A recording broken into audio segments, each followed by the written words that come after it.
Halo, assalamualaikum warahmatullahi wabarakatuh, rekan-rekanku semuanya. Apa kabar di hari ini?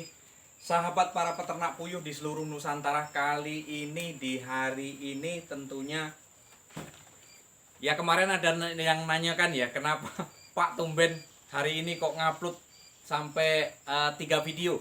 Ya karena itu, karena banyaknya kawan-kawan itu yang minta agar supaya pertanyaan dan jawabannya itu melalui video saja Pak. Jadi biar supaya lebih mudah untuk mengamati, lebih mudah untuk mempelajari gitu lah. Kalau kita penjelasannya saya melewati tulisan ketikan di kolom komentar di YouTube itu memang saya sendiri mengakui terbatas ya. Dan juga para subscriber saya juga, para netizen juga sulit kalau kita menjawab menggunakan tulisan itu sulit. Makanya banyak sekali yang minta kalau bisa buat video saja Pak. Jadi kami bisa menonton dan juga rekan-rekan yang mungkin sambil belajar juga bisa menonton gitu. Jadi di sini akan kita jelaskan mengenai tentang suhu DOQ. Nah, kebetulan hari kemarin itu saya punya DOQ hingga sampai saat ini. Nah, pertanyaannya seperti apa? Saya lihat dulu. Ya, kalau memang pertanyaan saya terkesan buat-buat bikin-bikin, silakan saja, ada di kolom situ. Ada di kolom pertanyaan itu ada ya. Jadi di sini ini dari Toto ini. Toto ini assalamualaikum Mas, saya salam kenal dari Bakal Peternak Tanjung Jabung Barat. Ini berarti daerah Tungkal Ilir ya, Tanjung Jabung Barat ya, daerah Tungkal Ilir. Ini wilayah Jambi kawan-kawan. Jadi pertanyaannya gini.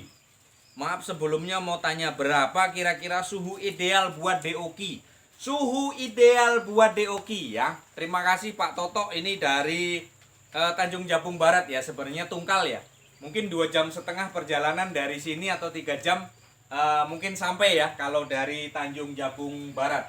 Baik, untuk suhu yang ideal sebenarnya kami tidak berpatokan dengan suhu Pak. Tapi ya kalau untuk rekan-rekan yang ada suhu sih terserah, tidak masalah. Tetapi kalau yang tidak ada suhu, yaitu nanti bisa dipraktekkan. Kalau yang kita memakai suhu karena DOQ ya, karena DOQ itu baru perpindahan dari mesin tetas ke kandang pembesar, kandang boxnya. Jadi kalau untuk suhunya itu masih perlu dibutuhkan ya mirip dengan yang di mesin tetas di 37 38 gitu. Di 37 38 itu adalah suhu yang dibutuhkan untuk DOQ. Selama berapa hari Pak? Itu kalau nggak salah selama 1 minggu atau 5 hari. Nah setelah 5 hari suhu itu nanti kan dikurangi, kita kurangi gitu. Masa 7 hari lah, 7 hari lah kita menggunakan suhu di 37 38 agar supaya apa? Dia tidak terkejut memang. Nah kalau rekan-rekan punya alat ukur yang namanya higrometer, yang namanya termometer, nah itu silakan saja diukur. Termometer itu macam-macam jenisnya. Terkadang pun termometer itu tidak sinkron antara yang mini dengan yang jumbo, antara yang seperti ini dengan yang jumbo. Ini biasanya tidak sinkron ya biasanya. Tetapi ya itu tadi lah, kalau yang namanya alat ini kan untuk sinkronnya kan agak susah ya. Tapi kalau mau yang pakai yang jumbo ya silahkan saja. Coba ini kita lihat di sini. Kita taruh tadi yang jumbo di sini. Nah ini suhunya hangat kawan. Di 37. Nah ini 37. Ya di 37 ini merahnya nih. Di sini. Ya di 37. Nih. Ini 30, ini 5, 35, 36, 37. Ya, 36 37. Nampak ya? Dari sini nih 35, ini 35 nih sampai sini 6 7 ya, ada strip-stripnya di situ. 37. Nah, itu adalah suhu ideal yang dibutuhkan oleh DOQ, Kita menggunakan alat ini yang namanya termometer ruangan ini nih. Ini termometer ruangan. Mungkin sekalian saya jelaskan, belinya di mana Pak? Kalau ini belinya sih di toko-toko peralatan kesehatan ya.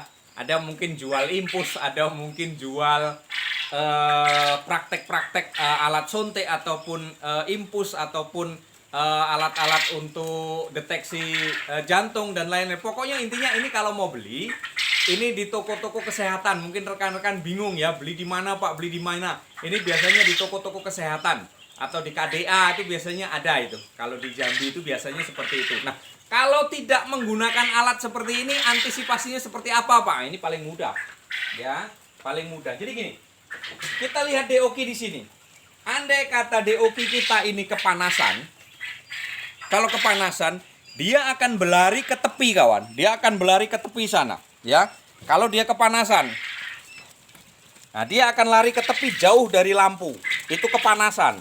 Tetapi kalau dia kedinginan, itu dia akan ngumpul di bawah lampu. Dia akan ngumpul di bawah lampu. Nah, kalau hebring seperti ini Pak, dia jalan sana, jalan sini. Nah, itu berarti suhunya normal. Ya, suhunya normal gitu Pak. Jadi mudah dan simpel saja Pak. Kalau kita mau beli alat ukurnya ya bisa. Itu tadi alatnya itu termometer ruangan itu Pak. Itu untuk mengukur suhu panasnya. Kalau kelembapan kan namanya hygrometer. Awas jangan salah ya, nanti terbalik kan repot jadinya. Kalau untuk mengukur panas ruangan yaitu menggunakan termometer. Kalau untuk kelembapan itu alatnya namanya hygrometer.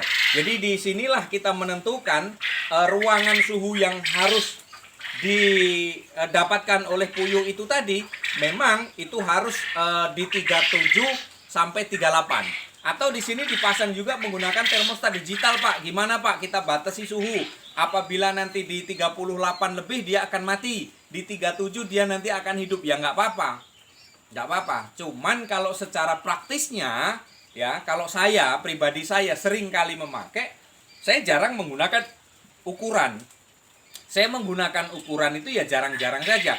Apabila ada proyek besar, ada proyek dari pemerintah, itu memang semuanya saya ukur. Tetapi kalau kita sudah mungkin di situ sering kita melihat, sering kita menengok, ya seperti itu kendalanya. Andai kata ternak ini memang dia tuh ngumpul di bawah lampu, itu memang kedinginan. Berarti kan kurang panas, gitu loh.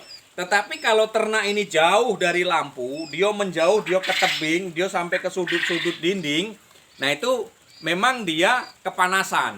Nah itu harus diperhatikan seperti itu kawan. Nah apabila kedinginan, apabila kepanasan, disitulah makanya angka kematian akan banyak. Angka kematian akan ada. Kenapa? Ya dia nggak mau makan, dia nggak mau minum, dia nggak mau aktivitas. Dia hanya mencari hangatnya, dia mencari suhu. Karena apa? Dia masih mikiri badan, belum mikiri perut gitu loh. Kalau suhunya pas, dia pasti nanti akan mikirin perutnya. Dia pasti nanti akan mencari makan gitu. Pak, kalau puyuh baru dipindah apakah langsung makan? Lah iya. Seperti anak ayam. Bukan kayak burung-burung yang terbang. Beda. Kalau burung yang terbang kan harus nyuapi. Kita nyuapi satu-satu karena dia belum bisa matok sendiri. Tetapi kalau puyuh yang baru netas itu pun dia, walaupun dia baru netas, asal bulunya sudah kering dan dia sudah bisa jalan-jalan, sudah ya jalan-jalan, bukan jalan-jalan ke minimarket atau kemana ya. Jalan-jalan itu ya artinya dia hebring lah di ruangan box itu tadi. Dia bisa nyicip makan, dia bisa nyicip minum di situ. Nah tentu dia di situ akan nyaman. Makan disiapin, minum disiapin, suhunya pas. Nah disitulah nanti kita bisa menekan angka kematian. Jangan sampai banyak angka kematian. Angka kematian memang betul Pak disebabkan oleh suhunya itu tadi. Itu faktor utama. Ya faktor utama itu angka kematian di UK itu ditentukan oleh suhunya. Suhu kemudian tempatnya. Kemarin sudah saya bahas di video saya bahwa kalau untuk DOQ ini kan banyak yang berpendapat kawan-kawan itu lebih longgar lebih bagus. Ya, lebih longgar lebih bagus. Makanya isi ditentukan. Nah, kemarin sudah ada videonya, silakan scroll saja cari, itu sudah ada. Hari ini khusus saya membahas tentang masalah suhu yang diperlukan untuk DOQ itu sebenarnya berapa, sampai umur berapa. Yang diperlukan yaitu tadi suhunya di 37 sampai 38. Itu yang diperlukan.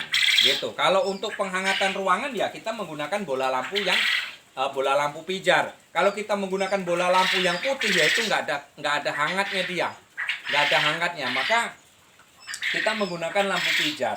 Nah, terus cara solusinya apa? Andai kata dia kedinginan, apa solusinya? Kita tambah bola lampu.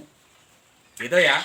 Kalau dia masih ngumpul di bawah lampu, berarti dia masih kurang panas, dia kedinginan puyuh itu. Kita tambahkan lampu, gitu. Kita tambahkan lampu agar supaya bisa menambah daya panas dia. Kalau tidak, ini kita tutup, ya. Kalau kita baru masukkan, itu biasanya puyuh itu memang masih ngumpul di lampu karena masih baru.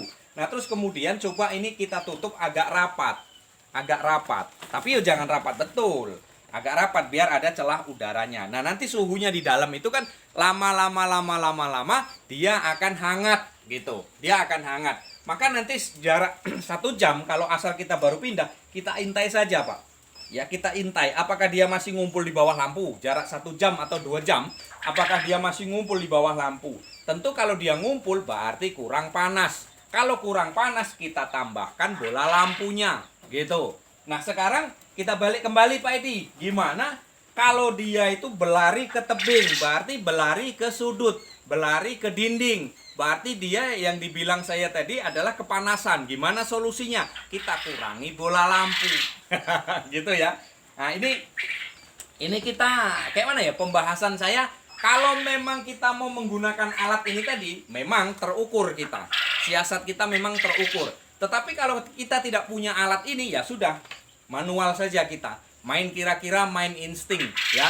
Sekali lagi main kira-kira, main insting. Kenapa seperti itu? Karena gini, beternak itu kita harus satu hati dengan yang kita urus, ya. Beternak itu kita harus satu hati dengan ternak kita. Kalau kita nggak satu hati, ya kita sulit untuk berkembang. Kita sulit untuk maju.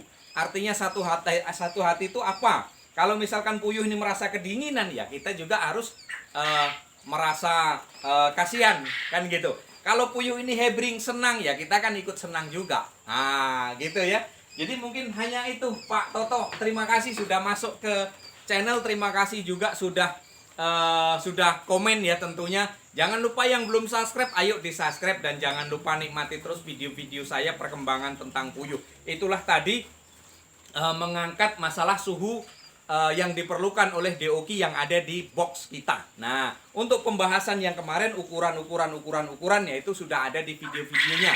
Nah, ini suhu yang dibutuhkan untuk DOQ yang baru menetas. Nah, itulah rekan-rekanku semuanya. Salam sukses selalu, salam jaya selalu. Ingat kita saling kerjasama kita di channel ya. Saling kita berhubungan, saling kita mengisi waktu, saling kita berbagi pengalaman saja. Kalau berbagi ilmu nampaknya kok terlanjur saya sudah berguru kan gitu. Tidak, saya ya mungkin ini dari pengalaman-pengalaman yang kita punya, pengalaman yang rekan-rekan dipunyai. Dan juga kita sumbangsih saja, sumbangsih saran dengan kawan-kawan yang mau belajar, dengan kawan-kawan yang mungkin baru berjalan ya. Mungkin hanya itu, kurang lebih mohon maaf ya. Sekali lagi mohon maaf, kurang lebih mohon maaf. Wassalamualaikum warahmatullahi wabarakatuh.